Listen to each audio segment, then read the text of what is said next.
A story of survival and resilience that reminds us that the coldest days of the year, that light will always prevail over darkness, and hope drives away despair.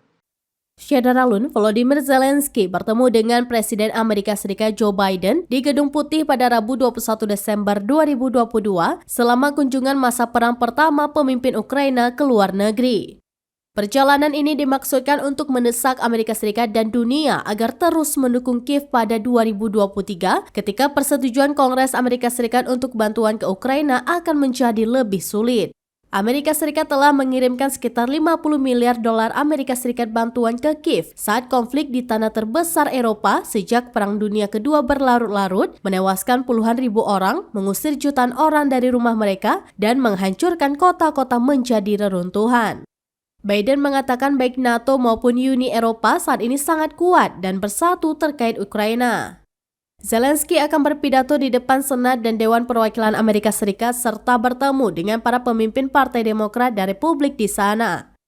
Beberapa Republika garis keras mendesak diakhirinya bantuan untuk Ukraina, alih-alih menyerukan audit untuk melacak bagaimana uang yang dialokasikan sebelumnya telah dibelanjakan. Zelensky berulang kali meminta Barat untuk memasuk persenjataan yang lebih canggih, mulai dari tank tempur modern hingga sistem pertahanan rudal, tetapi Sekutu Barat sangat berhati-hati. Sebab negara-negara NATO berusaha meminimalkan risiko memprovokasi konflik yang lebih luas dengan Rusia.